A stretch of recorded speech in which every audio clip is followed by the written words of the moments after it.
Hey, what's up everybody? So a couple of people reached out to me about my last video called Cool Camera Positions. So I thought it would be easier if I just make a video explaining how I made that video possible. Since this was a solo shoot and I just shot this whole thing by myself and really didn't want to take too much time doing it, I ended up just getting a couple of B-roll shots on my phone and for the most part just going down my shot list that I planned out prior to shooting this. I want to have an establishing shot of me like walking into Whole Foods, but the only thing is I forgot that the middle of the building is literally like this. So yeah, I should have used sun tracker because I was just in my head, I thought the sun was gonna hit like on a diagonal on the Whole Foods sign, but it's actually like smack dab like this, which might be cool in the long run. I'm gonna go ahead and do an establishing shot that's not as wide, just so I don't have to deal with the risk of somebody turning their car and hitting my camera, because this is my baby.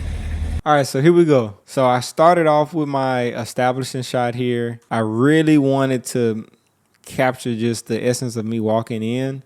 So what I ended up doing here was just setting the camera and I added a small keyframe zoom so you can see it just kind of, just zoom on out like that. Nothing real crazy. This shot right here, I actually wanted to have the highlights just a little blown out. Like I shot this in log. So if you go like this, you can easily see, like if I go like that, the highlight information is still there, but it really wasn't anything that I needed. And also two Instagram videos. The last Instagram video I did like this, it was just a little too dark in my opinion. So I keep it a little bit brighter just to retain that, fidelity. And then right here, I have my leading lines. So by leading lines, I have these lines right here and then this line right here. And I love to have foreground objects in the shot. So basically when you do this, you want to have the attention dead smack center with these type of lines. So I kind of just gauged it and I said, okay, I want to stop at this fruit right here. I don't even know what fruit that is. Around the cucumbers. So yeah, I wanted to stop around the cucumbers and I just gauged it and was like, I know that this shot would be lined up right. So as you can see, I made sure I was in center frame right here. I didn't even have to reframe it on post. Everything is direct out of camera and I just really color graded. So that's that.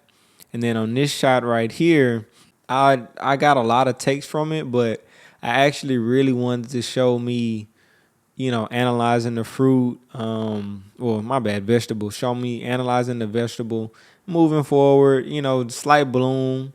But I just wanted to show how the light wraps around my head with this mist filter. Like I just think it gives an elegant, really like beautiful look to the image, almost like how like anamorphic, but in a different type of flavor. Next, I have the wheel shot, which is everybody's favorite. I'm gonna put a shot on screen of how I did it. I ended up just taking one individual clamp and screwing it on there and just getting the shot framed up how I needed it, and just rolled around in a couple circles. Just real simple, like, but made sure my motion blur is right, my focus was set, and I just think that this shot in particular really gives you a different perspective. Like normally when you're in a grocery store, you don't think about the buggy wheel. You don't think about things like that. And I wanted this particular film to have emotion that was different. Like I wanted to take you out of your normal shopping experience and think about that little wheel wiggling around, that little piece of hair that's stuck in there all the time. So, same thing here. I just really loved how these shots were coming out. So I placed this shot in there again. Car POV. Man, I drove around so many times working on this, mainly because the white balance was shifting in different parts of the store, and I wanted it to show that I was moving around to really storytell through the footage. But at the same time, I actually did have to color grade this a lot because, like, it was bad. Let me see if I can show y'all. Like, that one was too warm. One was, I think this was my reference. Another one of these was too cool, I think. So I just kind of mashed them up a little bit, but I still wanted to seem like you were going around the store, but not make it too distracting. Next shot right here. I didn't want to go too crazy with this one, and then too, I didn't want to invade anybody's privacy, so I made sure that I put the camera behind here. And whenever I did it, I made sure to put the focus more so in the middle, because this is more so the relationship between me and the cash register versus just me spot on. So I kind of wanted to split that frame out a little bit. So that's why I placed the camera like that. And this cowboy angle, man, let me tell y'all, this was one of the shots I was looking most forward to, this and the wheel, because I wanted to make it seem like how in the Western movies, you know, you got the gun, you get it out the holster. This is like a modern take on that. Nobody's gonna, you know, this is more so like my weapon of choice in a grocery store is me paying, like, you know, that type of thing. So it just a fun, cool shot, putting the phone out, you know, a very nice static angle. I feel like so many things these days are like all movement, Ronin, stabilizer shots. I'm really trying to get more into true traditional cinematography, beautiful static shots, beautiful moving shots, not too much, just really getting you into the storyline. And then just a basic wide angle, in my opinion, not too long and drawn out. But the main reason why I started and ended with the same shot, and of course I had to like reframe it up, but the reason why I redid the shot at the end is because I really wanted to close the film. So many things are open ended, and you're like, I wonder how it ended, or it is that. You get to see how it started, you get to see how it ended. It just kind of like soothes you and calms you in a way where you're like, okay, I know how it ended. Like you're not, that's how it ends. Like, everything is beautiful. That's how it ends. I feel like the beginning and the ending are like some of the most important parts of a film.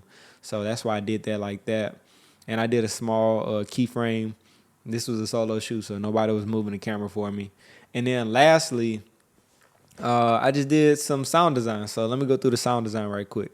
So I'll have some parking lot sounds, then it fades into some grocery ambience. I really feel like sound design plays a key part, so I added the sound of the bag touching the cart, shopping cart wheel, because it's like you need to hear that when you're moving, you know what I mean? Even with the bag hitting everything hitting in the cart, I wanted to time that out where it feels realistic. So I added a little bit of camera audio, and then added a grocery store beep, and then I closed it off with some more parking lot sounds. I actually timed it out a little bit, so if you listen to it with headphones and stereo, it sounds like the cart is actually moving past your right ear. And that was the goal, of just really tie the viewer in through every element. So yeah, that really concludes it. I just want to say thank you everybody who watched it, enjoyed it, shared it around. I love making films like this. I plan to make a couple more. I've been doing this since I was younger, but now I have social media, so I can actually share it around and whatnot. So yeah, if you like what I did, just give me some suggestions or whatever. This is the community, and subscribe, like, comment, and thank y'all for watching. Peace.